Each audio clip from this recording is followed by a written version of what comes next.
And I feel like when you get older, at least for me, you kind of realize that no one cares as much about you as you think they do, you know? So if you do something embarrassing and someone says something, everyone thinks, oh, everyone's going to be thinking about it, but really, like, no one cares. What is your 20s story? So I'd say my 20s story was probably finishing university, and I feel like I kind of just like starting my career. So learning how to program and then moving to London, and yeah, I'd say probably that.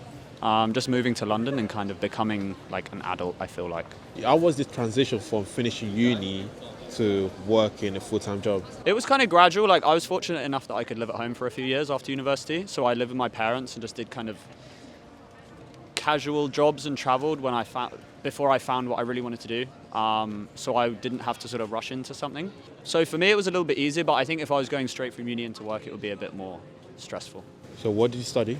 I studied maths at uni. Why math? Because I didn't know what I wanted to do for work, and maths is just quite broad, and I guess I was all right at school. So I just thought I'd do something generic until I knew what I wanted to do later. How long did it take you to find out what you wanted to do in your life? I'm still figuring it out.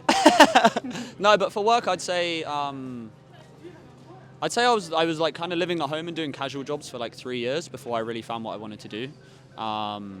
And I was just, I don't know, just like trying different things, like picking up different things, learning a few skills before I really found something that clicked with me, I'd say. So you touched on moving to London. So how was this transition like? And also, how do you stay true to yourself from another environment to somewhere else?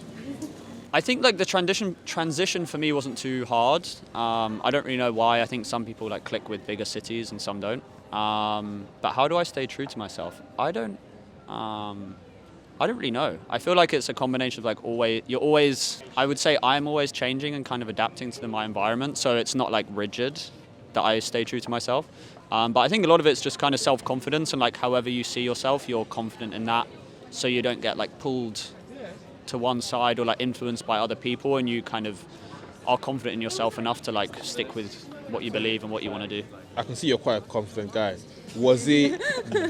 So how was the process like from when you're younger till now? Did you just, from young you were confident, or was it a gradual process? No, we were actually talking about this like an hour ago. I think for me it was like when you're younger, and like I feel when a lot of people are younger, they're sort of... they just want to fit in and don't want to stand out. And I feel like when you get older, at least for me, you kind of realize that no one cares as much about you as you think they do, you know? So if you do something embarrassing and someone says something, everyone thinks, oh, everyone's going to be thinking about it, but really, like, no one cares. And I think that's like a good realization.